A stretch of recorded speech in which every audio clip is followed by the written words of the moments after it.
Hi, all. All right. So I wanted to go live because I wanted you to get this reaction and because I think it's going to be funny.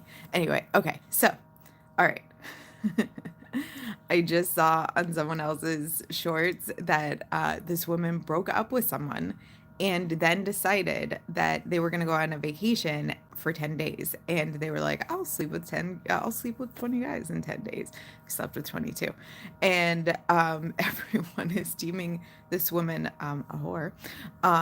And so it's really interesting to me because, like, from my perspective, um, like everyone's like, oh, dude dodged a bullet. And I'm like, okay, so, I mean, there's some things obviously to talk about and a way to frame this that is not shameful. I'm sex positive.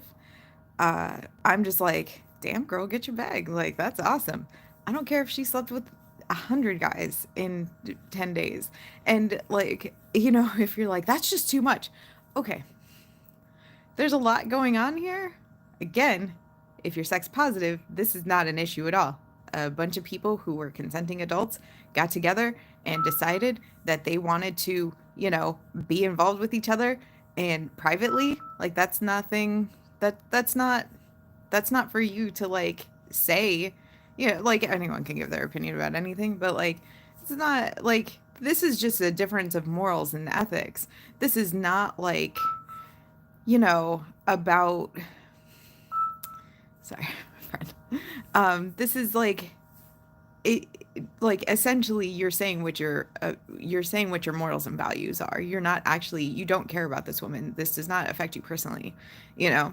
And if you want to get personal, that's fine. There's plenty of people who, like, you can definitely have an opinion about, and you can make very impassionate things like, what if this was your mom? What if this was your dad? Like, yeah, there's probably men out there who are sleeping around like this. Do you care? Like, suddenly this is about this woman's vagina? Why do you care about this woman's vagina? Why do you care about her health? And if it is about her health and you are concerned, there's a way to frame it that way that is not insulting. Okay? So, like, it's things like, oh, well, it, like, I hope that she remains healthy. I hope that her partners were aware. I hope that she asked when the last time they got tested was. There are ways to frame this in a way that is healthy. So, for example, and like I think about, like, oh, if this was my client, here's how I would talk about this. One, I'd be like, awesome, get your bag. Sweet. I hope you had orgasms. Awesome. Two, all right, maybe you should probably invest in a bag of 100 condoms. I know that that sounds like a lot, but condoms don't expire for 5 years. So in the next 5 years, you might have sex 20 times. Like, you had sex 20 times in 10 days. I think you're good. Like, yeah. And if you don't care about yourself, at least care for the next person, because, like, yeah, you don't want to probably pass along anything if it's going to get you in significant trouble.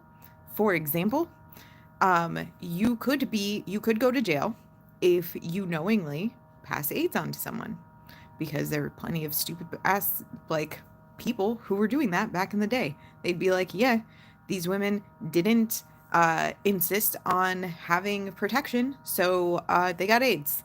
And that person knowingly gave many women AIDS. Okay? And I think with HPV, you can probably get some time. Like, it's one of those things where I'm like, I don't really know entirely, but, like, that probably is one of the ones, because it can lead to cancer, that, like, you probably want to keep, about. Some people, especially in divorces, have sued their ex spouses for emotional distress because of getting, of oh gosh, sorry, of getting getting STDs or STIs from their partners while they were, while their partner was, like, fucking around. So, Yeah. There's also that.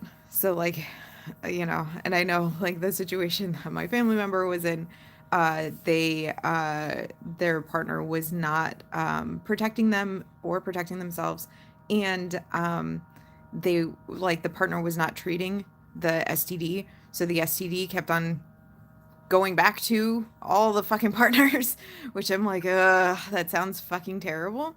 And the other thing too is that if this was my client and they were not using protection, I would talk about risky behavior. I'd be like, hey, I am not trying to, like have any shameful conversation about this, but like this is risky behavior.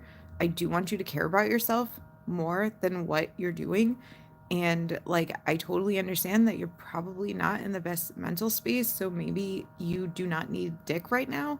Maybe you need to stop and figure some things out for yourself because like, you know, this can be something that is an indicator of like bipolar or borderline. And like, if this is going to be like a manic episode, then we need to talk about that. Um, it's not going to be okay for you to continue to do this. And as I said, buy a bag of 100 condoms. Like, I'm like, I don't even remember if I've ever looked that up, but I'm like, I don't know, is that like 30, 40 bucks or something? You know, it's it's definitely worth it if it's going to protect you and to make sure that like you and your partners are protected from anything that might be going around. Again, I don't care how many people you have sex with, but also please be safe, And again, that's the way to like address it without being shameful. Because if you're just saying this person's a whore, like you're not contributing anything. If you're saying because she could get an STD, okay, then frame it that way. I hope that you are safe and healthy. That's a way to address that, you know? Like it does not need to be this other stuff. And it is amazing that people like continue to think that like that this is like that slut shaming is okay. It's not. It never was. And again, there's ways to frame this out of concern that is not going to be insulting. And we all need to learn that so that we can have actual productive conversations. Or you can just be like, hey, that's not a choice I would make. All right, fine, cool. That's a choice she made. It does not need to be anything more than that. Anyway, I hope that was helpful for you, and I will talk with you soon. Bye.